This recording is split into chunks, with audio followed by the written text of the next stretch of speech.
falaremos sobre a diferença entre piada e discriminação. E para isso, convidamos mais uma vez o nosso convidado mais do que especial, Edgar Oliveira. E aí, Edgar, nos diga,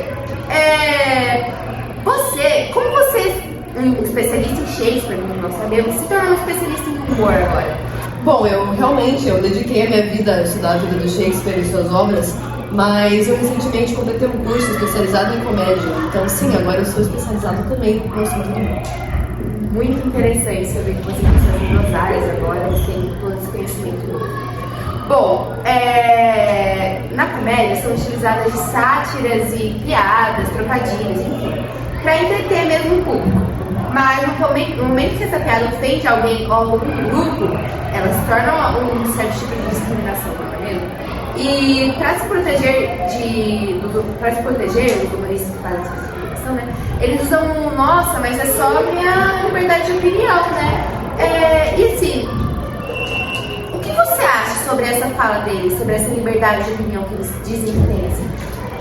Bom, eu acho que o problema ele surge quando a gente não consegue definir qual é a linha entre o que é liberdade de expressão e o que é discriminação. Uma coisa muito complicada, porque toda situação é uma situação específica, então não tem como ter uma solução generalizada para isso. Então, eu acho que sim, a gente deve, sim, defender a livre expressão, a gente poder dar nossa opinião livremente, sem censura, mas eu acho que quando chega essa ofensa, o humorista deve ser punido de alguma forma. Você acha que, em certo ponto, pode haver muita censura? Sim, claro, é uma parte importante sobre o debate da liberdade de expressão. Afinal, qual é o momento que há muita censura? Parece hoje em dia que as pessoas são muito sensíveis, ao ponto que qualquer comentário elas já se sentem feridas.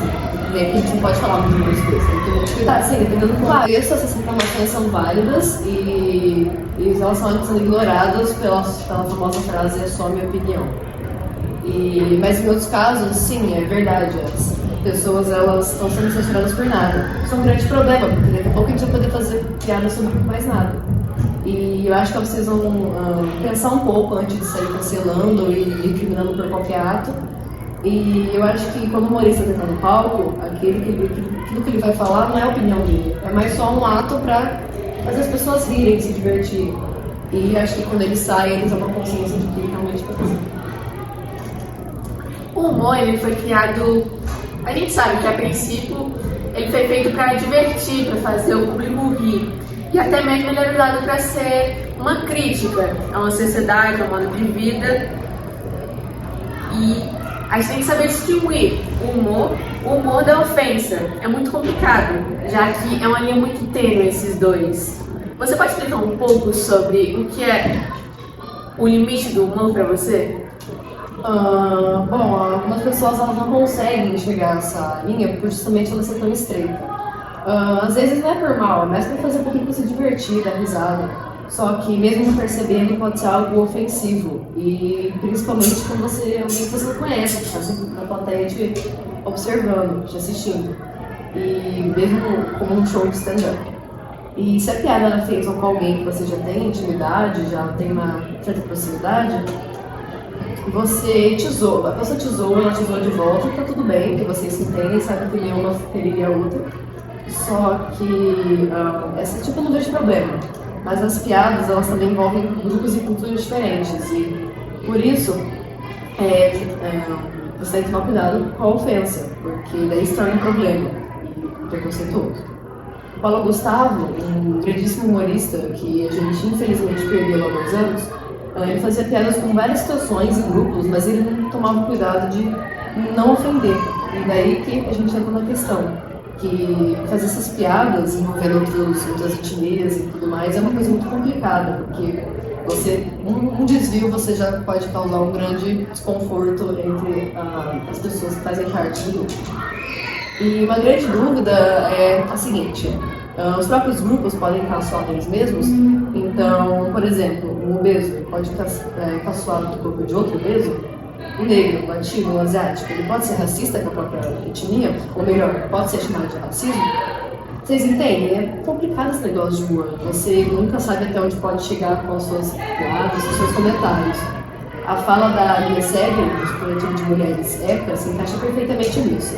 Ela diz que quem escolhe o limite do humor e quem sofre preconceito. Ela é importantíssima para discutir sobre isso. Interessante. E o que você acha que devemos fazer com os humoristas que realmente estão sendo preconceituosos? Sim, eu acho que não dá pra dizer com toda certeza, porque, como eu disse, cada situação é uma situação diferente, elas são meio independentes entre si. Então, acho que a melhor situação é se afastar. Então, se você estiver assistindo um comediante dizer algo que realmente não te agradou, você acha que é bem problemático, não é de acordo com as crianças, né? Com as suas crianças, eu acho que você deve só parar de assistir. Então ele vai saber, se ele perder a audiência, por muitas pessoas estarem achando isso, vão perceber que alguma coisa está errada e isso eu acho que vai ser resolvido da melhor forma. Você acha que há alguma maneira de identificar se algo é discriminação ou não? Sim, claro. Primeiro, veja, se são muitas pessoas reclamando sobre essa fala, essa fala como você disse, é porque aquilo foi ofensivo e deve ser analisado. E se muitas pessoas concordarem, provavelmente porque foi discriminação. E então, veja, essas pessoas elas são parte do grupo social que está sendo atacado. E sim, pessoas fora do grupo social podem identificar se é discriminação ou não, como a gente já falado. Sim, claro. Primeiro, veja se são muitas pessoas fazendo reclamações e de que aquela piada está sendo ofensiva para elas. Se muitas pessoas concordarem, provavelmente é porque foi discriminação mesmo. E depois veja se essas pessoas são parte do grupo social que está sendo atacado. Claro, pessoas fora do grupo social identificando discriminação não é algo ruim. Porém, em vários casos de censura absurda, como a gente tinha falado antes, há uma precipitação quando se trata de algo que realmente é ofensivo e preconceituoso. Muitas vezes as pessoas que têm as características que estão sendo satirizadas não acham aquilo ofensivo, e até engraçado. Mas, enquanto aqueles fora do grupo sentem necessidade de falar pelos outros. Ao longo da história do nosso país, já teve diversos humoristas que trouxeram muitas risadas. Eles, estando nesse mundo ou não, tiveram várias contribuições, conta de filmes, séries, programas de TV, novelas. Com certeza eles trouxeram muitas alegrias e risadas para as pessoas. Você poderia citar alguns desses humoristas? Sim, eu conheço grandes nomes de muitos humoristas mais importantes para o nosso país. Um deles, o mais antigo, de uns anos atrás, infelizmente não está mais com nós, é o Chico Anísio. O nome dele era Francisco Anísio de Oliveira Paula Filho. Ele nasceu em Maranguape, no Ceará. Ele interpretou muitos personagens icônicos, como, por exemplo, o Professor Raimundo, da escolinha do Professor Raimundo, Salomé em Zorra Total, Priete em Guerra e Paz. Ele participou também de Os Trapalhões e O Belo e as Feras. Logo em seguida também temos o Ronald Golias. Ele chamava José Ronald Golias e ele é considerado um dos pioneiros do humor nacional. Ele, que nasceu em São Carlos, São Paulo, fez muitos papéis importantes, como, por exemplo, Bronco Pacífico, em A Praça da Alegria, Carlos Bronquion, A Onça Vingadora, Os Três Cangaceiros e Carlos, o Dono da Bola, por exemplo. Esses foram os mais antigos, e agora, digamos assim, um dos mais recentes, tempos mais atuais, não tem como não citar alguém mais no seu Paulo Gustavo. O nome dele completo era Paulo Gustavo Amaral Monteiro de Barros. Ele nasceu em Niterói, no Rio de Janeiro, e com toda certeza foi uma das figuras mais importantes para o humor nacional. E ele participava tanto em produções cinematográficas, tanto no cinema, quanto nos palcos e teatros.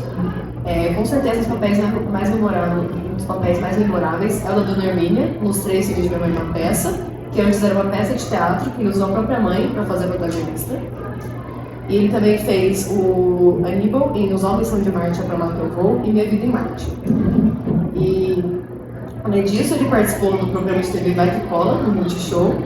E além de estar no cinema na TV, ele também participou de peças teatrais, como, por exemplo, Surto, Imperativo e Infraturas.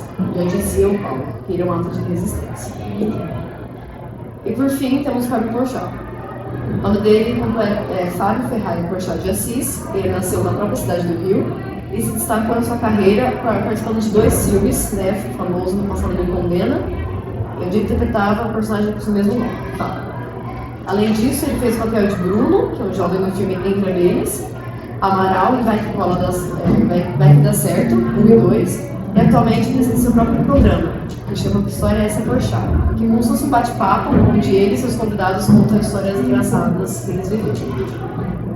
Muito interessante. Acho que eu posso falar com todo mundo aqui que estamos maravilhados com o seu conhecimento sobre a comédia também, além de Shakespeare, né? Mas eu gostaria de perguntar também qual que é o papel da mulher no humor também. Quais são as mulheres importantes, quais foram as mulheres importantes para a história do humor? E também, sabe aquelas piadinhas de mau gosto que fazem com a mulher? Então, você pode explicar pra gente como isso como a situação é desagradável e citar mesmo também outras mulheres? Sim, é um tópico muito importante, eu agradeço por terem me lembrado de citar aqui. Sobre as humoristas brasileiras antigas mais icônicas, eu não posso deixar de citar a Darcy Gonçalves. O nome completo dela era Dolores Gonçalves Costa. Ela nasceu em Santa Maria Madalena, no Rio de Janeiro, e se destacou ao participar de os seguintes projetos. Então, ela fez muitos projetos. Rei Momo na Guerra, uma peça de teatral de comédia. Cavalo Amarelo, que é uma série de televisão, que depois foi substituída pela telenovela Dulcinea da Guerra, interpretando a própria personagem Dulcinea. Também fez Que Rei Sou Eu, interpretando a personagem Baronesa no Black Nancy. Ela também participou da novela Deus Nos Acuda, interpretando a Anjo Celestina, da peça teatral Uma Lição de Vida, A Praça é Nossa, e entre muitos projetos que não dá para citar aqui porque são diversos. Além da Darcy, eu vou dedicar esse momento para falar da Nair Belo. Seu nome era Nair Belo Souza Francisco, ela nasceu em São Paulo e ela se destacou em sua carreira humorística ao participar dos seguintes projetos: Aleco Desbum, uma peça teatral, A Turma do Sete, um seriado infantil, Zorra Total, onde realizou um dos seus papéis mais icônicos, a personagem Mila Santinha.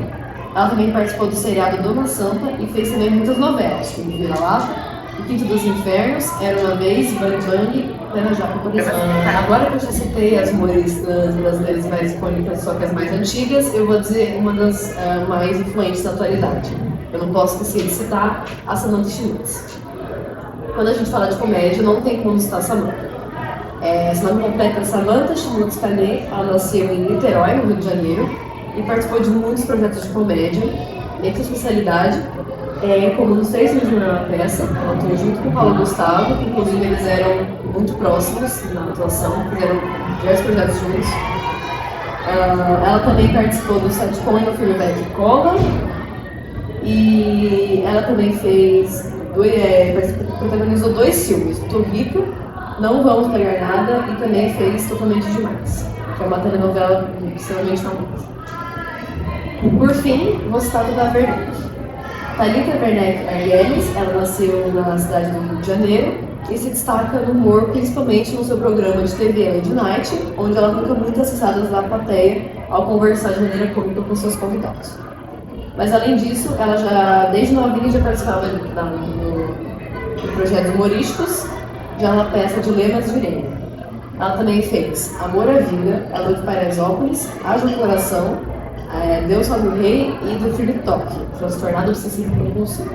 No dia a dia, nós vamos ver uma situação muito parecida com esse problema, com piadas de mau gosto. Quais as consequências dessas atitudes? Bom, por exemplo, as mulheres, muitas vezes elas não são levadas a sério.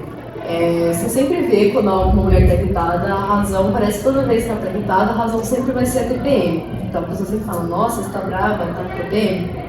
Isso a gente não precisa nem dizer quanto desrespeitoso é, porque as mulheres também, como todo mundo, enfrentam diversos problemas. Não dá para generalizar o que elas estão passando numa condição do corpo delas. E é um tipo de tratamento que, quando enfrentado, ele é rebatido com o argumento de é só uma piada, não leva tão a sério. Na verdade, é uma desculpa para insultar as mulheres. Isso abre um caminho que permite a misoginia disfarçada de humor ser aceita pela maioria da população, que outras discriminações não sejam vistas como uma. Claro, só um exemplo, e muitos grupos sociais também passam pela mesma tipo de situação. Pra você, em que momento você acha que o humor se torna depreciativo? Para mim, o humor tem 2 faces. Então, ele pode ser usado para criticar um aspecto da realidade, uma crítica da sociedade, mas também pode ser depreciativo e ofensivo.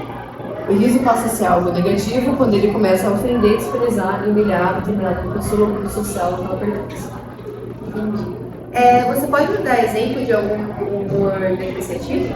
Um exemplo de humor que nem sempre é adequado são as tirinhas Cyanide, Happiness e Dr. Pepper. Elas recorrem ao humor apelativo, inadequado e ofensivo. E a gente vê isso muito na forma de charge. Por que você acha que o humor depreciativo faz sucesso? Pra mim, o humor depreciativo faz muito sucesso porque a natureza humana é um pouco perversa, na minha opinião. E ainda existe muito preconceito, infelizmente, e por isso as pessoas ainda continuam com o humor ofensivo como uma forma de lidar com isso. Qual é a sua opinião sobre as piadas no meio dos esportes? Bom, para mim as brincadeiras no mundo do esporte são uma forma de aliviar a tensão e criar um ambiente um pouco mais contraído. Mas deve sempre ser feita com respeito e consideração pelos jogadores. Então os limites deles devem ser respeitados sempre para que todos possam desfrutar de um ambiente saudável e seguro. Tá certo então, Edgar. Muito obrigada por ter dividido o seu conhecimento com a gente.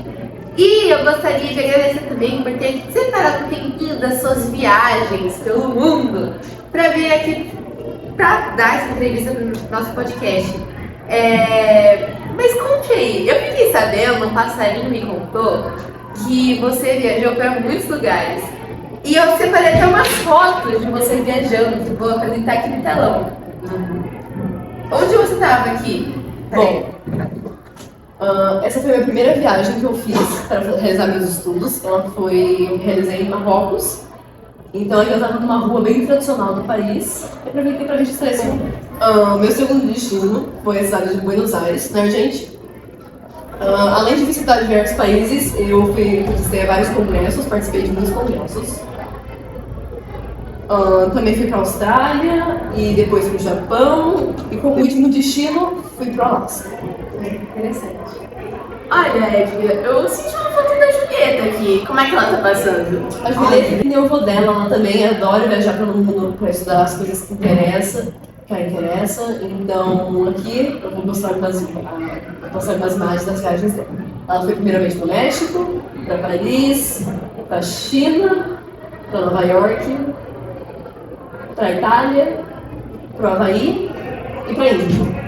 Muito legal. A gente realmente sentiu falta da Julieta, mas a gente tem que entender que ela está aproveitando sua juventude, né? Enfim. Inclusive, agora que eu notei, a Julieta é bem parecida com a nossa nova entrevistadora Alice, né? Mas eu achei uma semelhança, talvez seja só o óculos. É que eu não consigo ver daí. Mas aqui, ó, talvez seja só o óculos. É verdade, é verdade. Mas a franjinha, o corte pode ser que seja igual, mas talvez tenha uma Eu sou jovem. Você é jovem, você é mais jovem que nós. Aham. E é isso, mas muito obrigada por ter participado do nosso podcast. E foi isso, galera. Esse foi o episódio de hoje. Se vocês quiserem mais, basta clicar no botãozinho de se inscrever, ativar o sininho de notificação, dar um like, deixar um comentário bem bacana pra gente, viu? Tchau! Realmente eu dediquei a minha vida ao cheiro. Bom, olha, eu vou dar na sua cabeça. E vai ser essa garrafa. O que você tá fazendo? Volta aí! Peraí. Vai lá. Escondeu o bigode. Um exemplo do humor é que nem sempre é brincadeira. Caraca, Ô, erro de isso. gravação. Bom, aqui eu fui para tantos lugares que eu vou até pegar a lista, se vocês me permitem um segundinho. Eu fiz realmente uma volta ao mundo para poder vir aqui muitas vezes dar aqui para vocês para participar de vários podcasts. Bom, aí eu estava no México, Marrocos.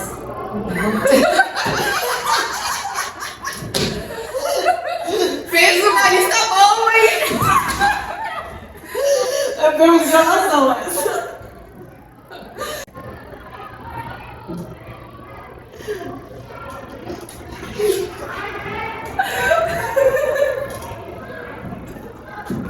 O caramba.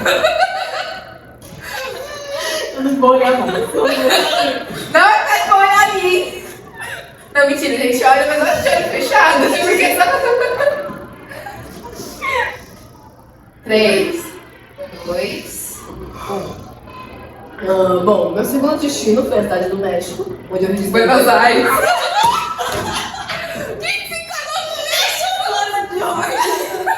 A gente... Vai, antes que o cabelo caia. raiz no bigode.